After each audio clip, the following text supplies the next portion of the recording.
Muy buenas noches, tengan todos los presentes, docentes y compañeros.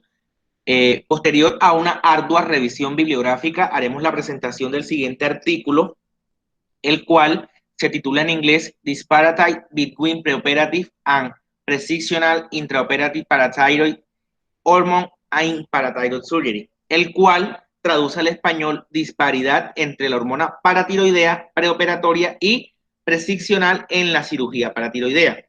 Somos estudiantes de sexto semestre de la Corporación Universitaria Rafael Núñez y actualmente nos encontramos cursando la asignatura de cirugía general, módulo cérvico-torácico, grupo 3 y grupo 7, el cual es impartido por la doctora Cecilia Espitaleta Beltrán y nuestros integrantes se relacionan a continuación. Adelante.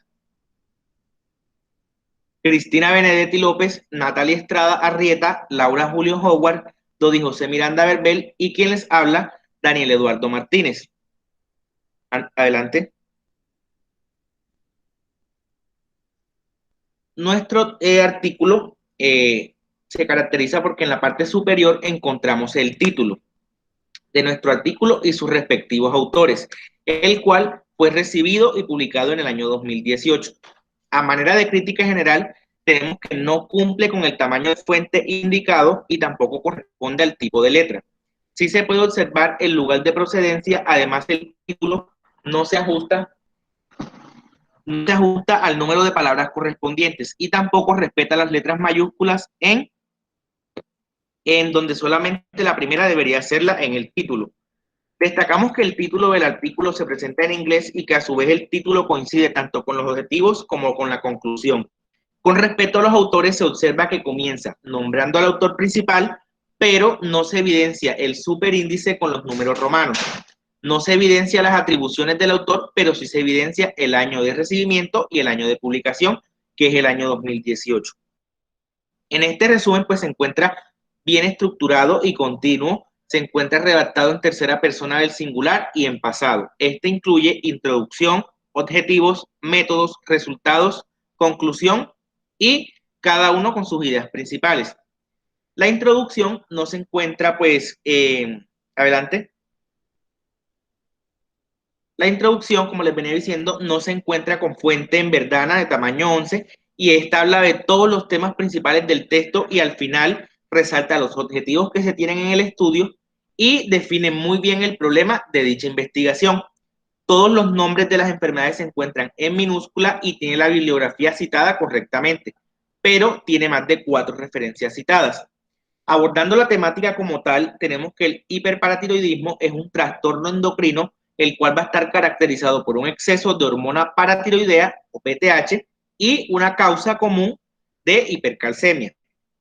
La PTH es un componente importante del metabolismo del calcio y es producida por las glándulas paratiroides. Los trastornos de las glándulas paratiroides generalmente implican una secreción excesiva de hormona paratiroidea que conduce a una variedad de síntomas sistémicos. En los casos de hiperparatiroidismo primario, tenemos que el 91% son causados por un solo adenoma de la glándula paratiroidea. Los síntomas clásicos del hiperparatiroidismo incluyen cálculos renales, dolor abdominal, síntomas neurocognitivos, dolor de huesos, debilidad muscular y fatiga. E incluso, en algunos casos, los individuos pueden llegar a ser totalmente asintomáticos. Adelante. Dándole continuidad, pues tenemos que la intervención quirúrgica es el único tratamiento definitivo para este tipo de trastornos. El objetivo principal del tratamiento quirúrgico es reducir los niveles de PTH que provocan hipercalcemia y establecer un nivel normocalcémico en el individuo. Esta se caracteriza por ser mínimamente invasiva y se ha convertido en la técnica quirúrgica más común debido a los avances en la tecnología de imágenes, la instrumentación quirúrgica, la técnica y el uso de la hormona paratiroidea intraoperatoria. Esto pues para determinar rápidamente la idoneidad de la decisión quirúrgica de las glándulas. Se ha observado discrepancias entre la hormona paratiroidea preoperatoria y la hormona paratiroidea intraoperatoria antes de la decisión, debido al impacto potencial de cuantificar la adecuación de la cirugía. Buscamos explorar las diferencias en estos tipos de niveles. El estudio pues tiene como objetivo analizar la disparidad entre la hormona paratiroidea preoperatoria y la hormona paratiroidea intraoperatoria precisional en pacientes que han sido sometidos a corrección quirúrgica de su hiperparatiroidismo. Planteamos la hipótesis de que si se observa una disparidad constante, entonces la hormona paratiroidea intraoperatoria previa a la decisión de rutina debe considerarse una práctica estándar cuando se utilizan los niveles de hormona paratiroidea para evaluar los niveles quirúrgicos. Adelante.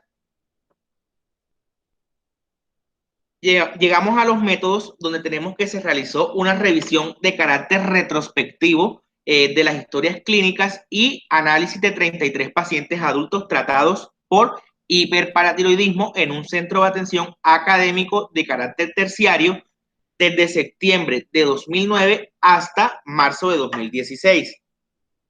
A cada paciente se le realizó un estudio médico completo de hiperparatiroidismo, esto pues con el fin de confirmar su diagnóstico y diversas variables, incluyendo la elevación de la hormona paratiroidea preoperatoria, presentaciones sintomáticas, terapia médica, gammagrafías óseas y progresión de la enfermedad se tuvieron en cuenta antes de consideración quirúrgica. Los pacientes incluidos en el estudio fueron aquellos a los que se les determinaron los niveles preoperatorios de PTH en las visitas clínicas y se les midió la hormona paratiroidea intraoperatoria antes de la decisión y que posteriormente se sometieron a cirugía paratiroidea para la corrección de su hiperparatiroidismo. Adelante. Los pacientes no incluidos en el estudio son los que no tenían datos disponibles, esto en cuanto a datos sobre los valores del laboratorio preoperatorio o previos a la decisión, o cuyos datos de la extracción de sangre no pudieron ser totalmente confirmados. Los pacientes del estudio tenían hiperparatiroidismo, ya sea por hiperplasia o por adenomas. Para la resección paratiroidea se utilizó el método quirúrgico mínimamente invasivo conocido. Cada paciente tenía un nivel de hormona paratiroidea preoperatorio registrado y totalmente conocido, tomado durante o antes de las visitas clínicas ambulatorias. Los niveles de hormona paratiroidea preoperatorio se obtuvieron de las visitas a la clínica y los niveles de la hormona paratiroidea intraoperatoria antes de la decisión y se registraron junto con el intervalo de tiempo entre cada una de las mediciones. Adelante. Vamos a tener los resultados que 33 pacientes cumplieron con el papel de inclusión para dicho estudio, en donde hubo una predominancia del género femenino con 22 féminas y del género masculino 11. El promedio de las mujeres para la cirugía fue de 59.1 y para los hombres de 46.3 años. El diagnóstico primario se ve en la siguiente tabla, la cual donde el adenoma primario fue con la mayor cantidad o porcentaje, con un porcentaje comprendido en un 72.7, seguido de la hiperplasia de 4 glándulas con un 27.3. De los 24 pacientes que se relacionan en la tabla con adenoma paratiroideo, 21 de ellos tenían adenomas unilaterales, mientras que los otros 3 eran adenomas dobles. Adelante. Tenemos la PTH preoperatoria y análisis de PTH intraoperatorio precisional. Cada paciente tenía una PTH preoperatoria medida en la clínica y PTH intraoperatoria preincisional antes de que se iniciara la incisión quirúrgica y se calculó la diferencia entre estos valores entre los pacientes con un total de 33 pacientes, como les venía diciendo anteriormente. Se calculó la diferencia promedio de PTH en todos los pacientes con valores comprometidos entre 147 y los pacientes excluyendo los valores atípicos de 35.09. Estadísticamente, pues se observaron diferencias al incluir a todos los pacientes. Adelante. Tenemos que la PTH de adenoma de paratiroides frente a PTH de hiperplasia de 4 glándulas. Como se había mencionado, 24 pacientes habían sido diagnosticados con adenoma paratiroideo. Un paciente fue excluido debido a tener una diferenciación mayor al 400 entre su valor de PTH preoperatorio y el intraoperatorio precisional. el cual arrojó un resultado de 864. Al excluirlo, se observó en los demás pacientes una diferencia promedio de PTH de 21.98. Un total de 9 pacientes que fueron diagnosticados con hiperplasia de 4 glándulas, 6 fueron por hiperplasia renal y 3 por hiperparatiroidismo primario. 3 pacientes con hiperplasia renal tuvieron una diferencia preoperatoria e intraoperatoria mayor de 400, donde fueron excluidos. Al excluirlos, hubo una diferencia promedio de PTH de 74.66 junto con una significancia de 0.21. Y además que se consiguió cáncer, perdón, al examinar al grupo de pacientes con hiperplasia de 4 glándulas. Acá en la siguiente tabla, lo que tenemos es la diferencia medida de PTH preoperatoria y PTH intraoperatoria precisional antes y durante. Adelante. Bueno, duración de los intervalos de tiempo entre el análisis de la medición de PTH.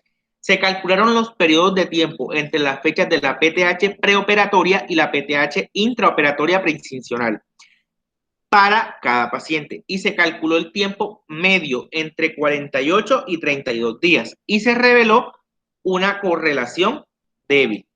Adelante. PTH preoperatoria, PTH postquirúrgica y consideración de exploración. Se evaluó la regla de reducción del 50% por la posible necesidad de una nueva exploración. Ningún paciente fue sometido a una nueva exploración en el estudio, pero se determinó como la PTH preoperatoria y PTH intraoperatoria pueden tener el impulso para la necesidad de una nueva exploración. El 6.1% cumplía con los criterios para la exploración, mientras que el 12.1% estaba en el límite para la exploración. Ningún paciente cumplió los requisitos o criterios para los valores de PTH intraoperatoria presincional, donde tenemos el valor de PTH utilizado para determinar la necesidad de reexploración y el límite de exploración, datos que les he brindado anteriormente. Adelante. En la discusión tenemos que se evidencia que los autores hicieron una revisión crítica en la cual se evaluaron y se hizo una revisión de trabajo sobre PTH sistemática, que concuerdan con los resultados obtenidos en dicho estudio.